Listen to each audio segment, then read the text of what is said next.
Para a maioria das pessoas, a palavra orgasmo sempre significa sexualidade. Ele dá a você uma certa sensação de atingir o pico, mas ele não te leva a um ápice absoluto. Mas uma vez que alguém sabe como ser orgástico, sem a necessidade da fisicalidade, então é um orgasmo perpétuo? Geralmente, para a maioria das pessoas, ou pelo menos na linguagem, se não for na experiência, para a maioria das pessoas, a palavra orgasmo sempre significa sexualidade. Mas essa não é verdade. Essencialmente, um orgasmo significa um estado de êxtase internalizado. Ele está sendo usado, geralmente, na linguagem, com relação à sexualidade, porque, infelizmente, para a maioria das pessoas, provavelmente elas não tiveram nenhuma outra experiência maior do que a intensidade física da sexualidade. A maioria das pessoas nem sabe nada mais do que isso.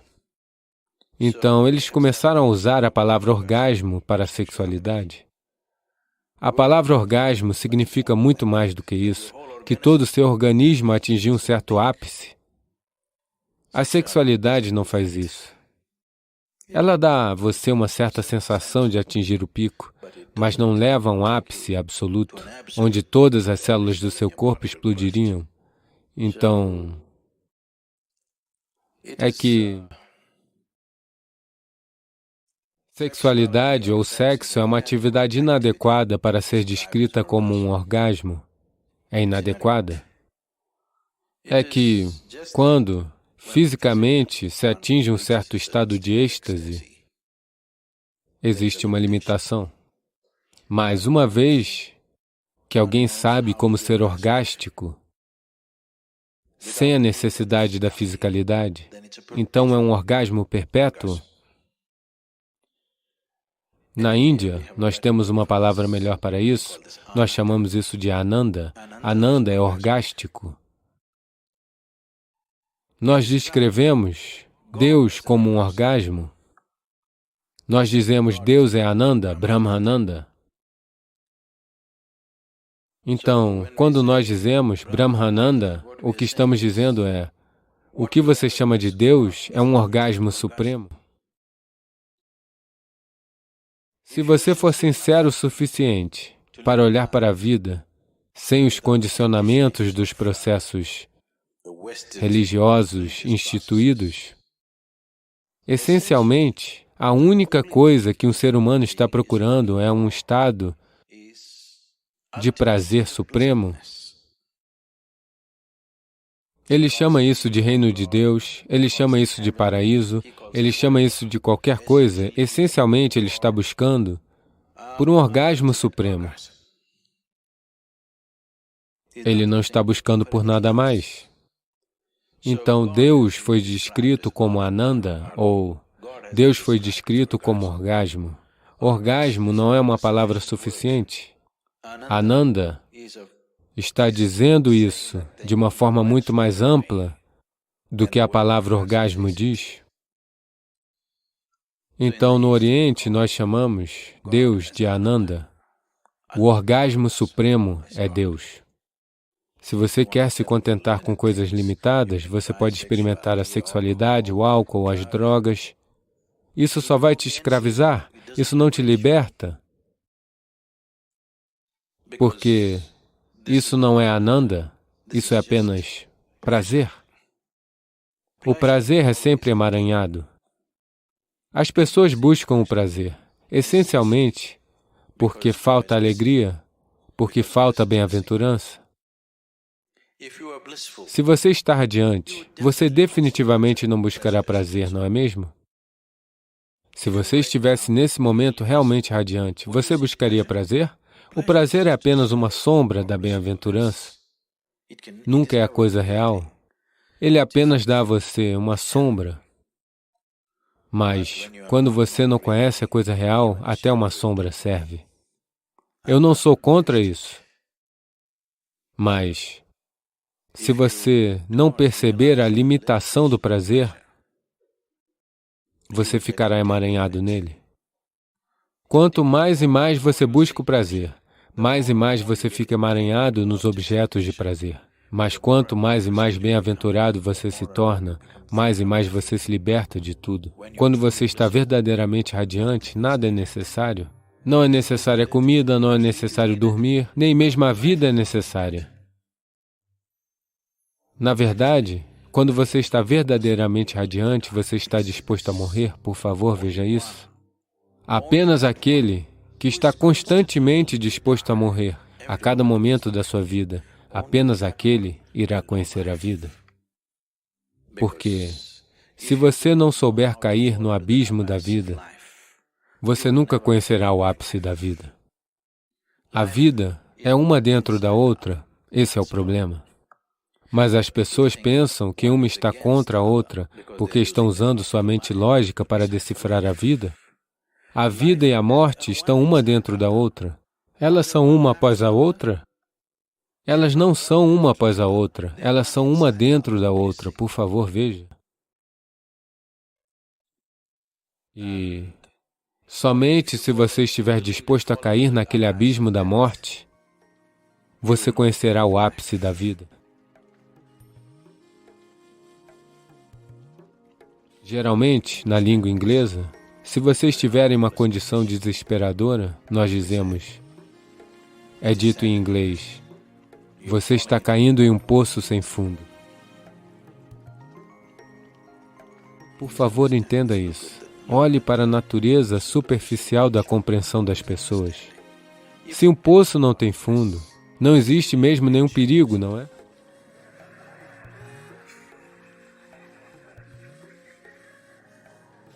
É a coisa mais maravilhosa. Se algo não tem fundo e você cai nele, é uma queda livre, eterna. Só porque existe um fundo, existe um problema.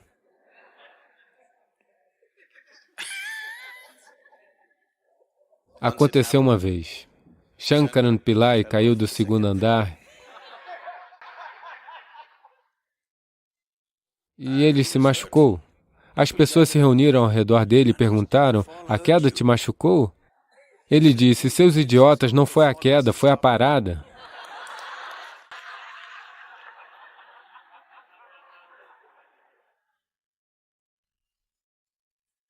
Nunca é a queda, é sempre a parada que te machuca, não é? Se uma pequena porcentagem de pessoas se tornar assim, apenas pelo seu jeito de ser, elas mudarão a atmosfera no mundo. Conseguir essa massa crítica nos próximos 10, 15 anos é o desafio para o qual estamos nos esforçando.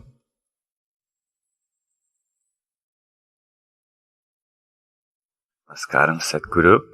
Eu estou morando no ashram há cerca de 2 meses. Uau! Esse lugar é tão propício para o sadhana. Eu tenho medo de que se algum dia tiver que sair daqui ou voltar para minha casa para rever minha família, eu não consigo me ajustar. Será que quando uma pessoa vive no ashram, ela se torna inadequada para viver em qualquer outro lugar?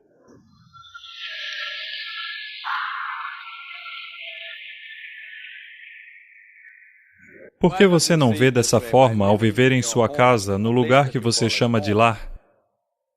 Você se torna inadequado para viver no ashram?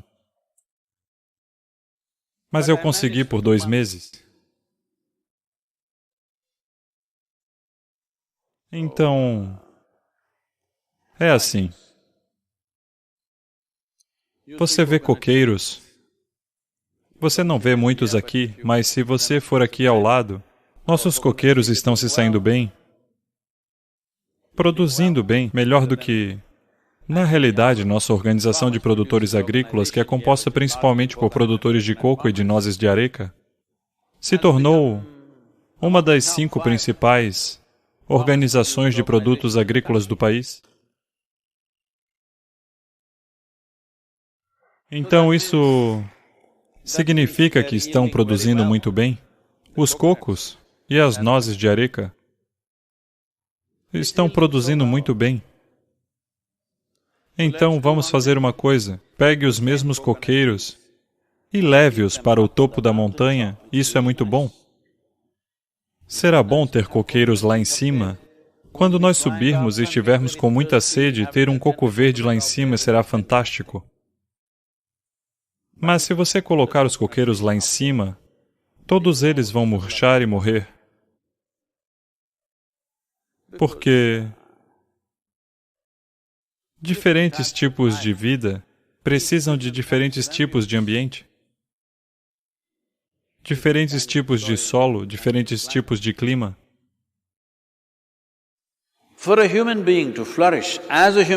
Para um ser humano florescer como ser humano, se você quer florescer como engenheiro,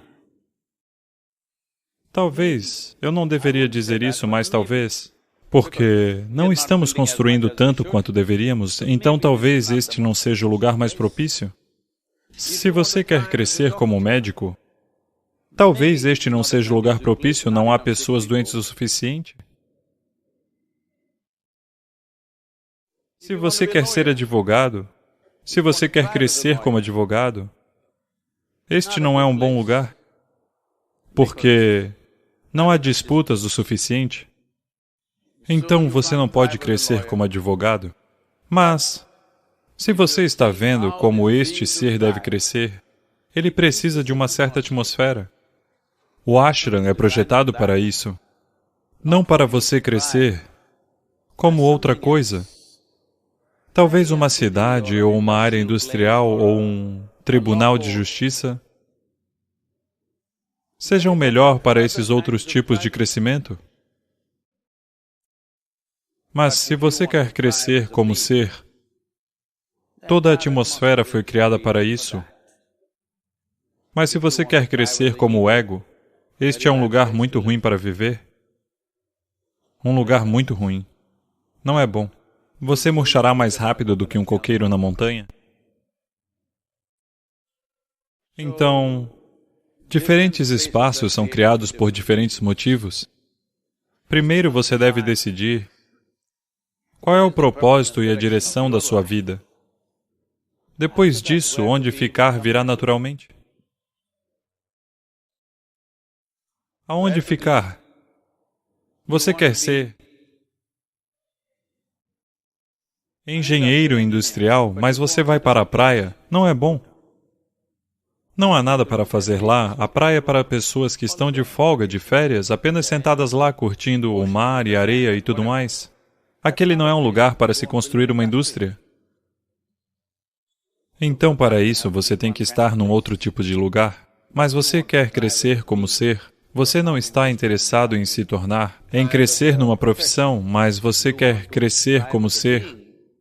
Então este é o lugar, é para isso que este lugar foi criado. Eu gostaria que houvesse milhares de lugares como este por todo o país e pelo mundo, mas infelizmente não é assim. Porque nos últimos séculos, todo esse sistema foi desorganizado de muitas maneiras diferentes. Se você não sabe disso, se eu mencionar o nome Krishna, as pessoas vão pensar em manteiga, flauta e garotas. Mas Krishna criou mais de 1000 ashrams espirituais durante sua vida nas planícies do norte. Bem, ninguém fala disso, porque falam de acordo com seus interesses. Toda essa infraestrutura foi arrasada por causa de uma série de invasões que esta terra continuamente enfrentou por pessoas descontroladas e muito cruéis, que destroem tudo, o que não é igual a elas.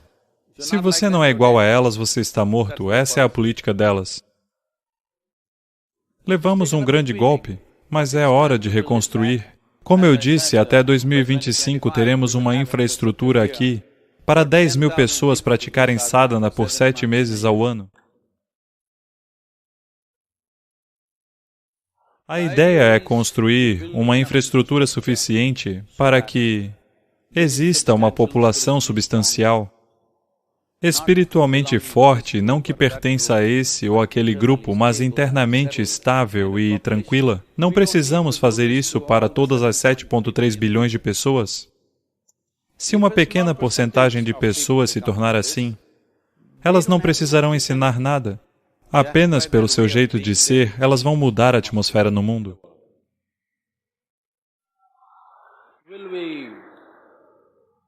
Conseguir essa massa crítica nos próximos 10, 15 anos é o desafio para o qual estamos nos esforçando.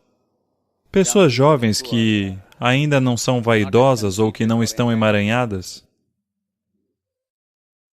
ainda não estão confusas ou emaranhadas consigo mesmas ou externamente, vocês devem refletir sobre isso.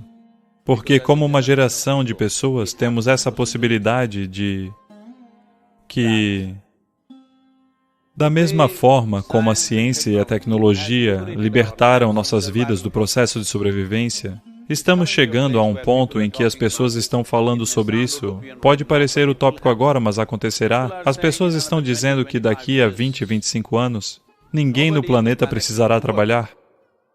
Então, muitas pessoas estão preocupadas, estão me chamando para todos os tipos de conferências sobre inteligência artificial e perguntando o que faremos. Eu disse, todos vocês, professores, serão inúteis porque um dispositivo estúpido ganhará 10 doutorados num dia. Meu celular pode ganhar 10 doutorados num dia, ele tem essa quantidade de informação. Todos os idiotas que leram um livro alguns anos antes de você e acham que são super inteligentes, todos eles vão cair. Porque um pequeno dispositivo fará o que 1 milhão deles não pode fazer. Então esse é um bom momento.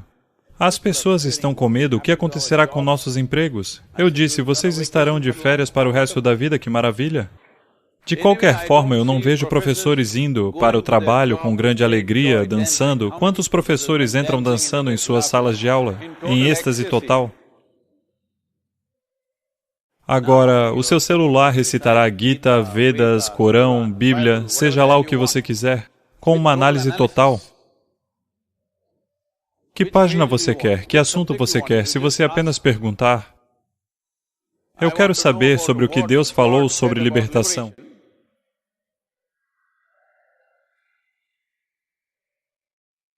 Tudo estará disponível. Tudo o que você souber através da memória não terá sentido, porque dispositivos vão carregar zilhões de vezes mais memória do que você pode carregar. É aí que um ser humano se torna significativo. É por isso que queremos criar infraestruturas para produzir seres humanos, não memórias acumuladas.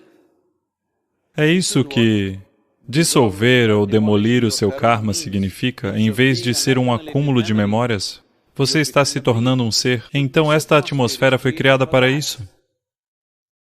Se você acha que completou sua missão, não deveria ter problemas em nenhum lugar.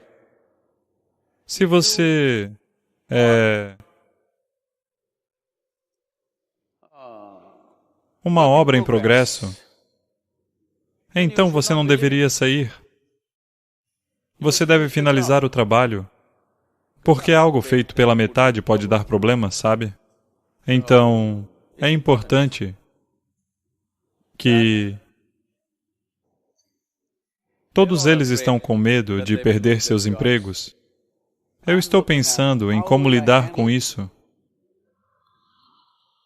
porque uma vez que eles não tenham seus empregos, todos eles, inicialmente eles vão se desesperar, se preocupar e beber, mas depois todos eles virão. Precisamos ter tanto a infraestrutura física como a infraestrutura humana, porque o ser humano se tornará a coisa mais importante quando todas essas malditas coisas forem feitas pelas máquinas.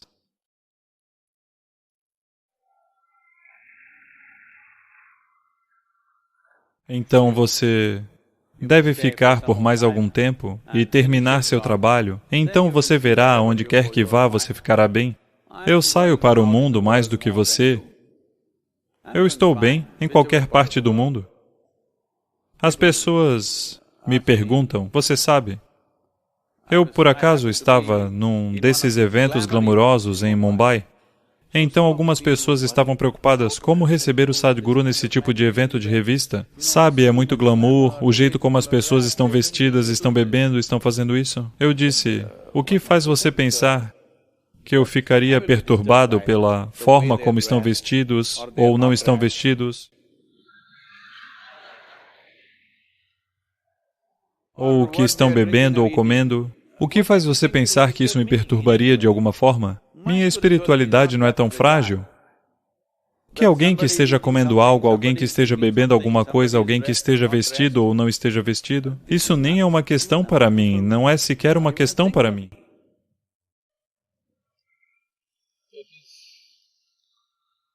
Porque se o seu processo espiritual é tão frágil assim, que se você olhar para alguém ele irá desmoronar, então você precisa trabalhar em si mesmo. Carregar algo tão frágil o tempo todo será estressante. Se você está carregando algo que é tão frágil assim, suponha que seus pés são feitos de gelatina. Onde quer que você pise, ele vai, puf, desse jeito. Então é difícil andar. Então, você não está preparado para andar neste mundo? Então, ser incapaz de andar por aí neste mundo, não pense que isso é espiritualidade. Espiritualidade significa que, se você me levar para o inferno, eu ainda continuo sendo o mesmo.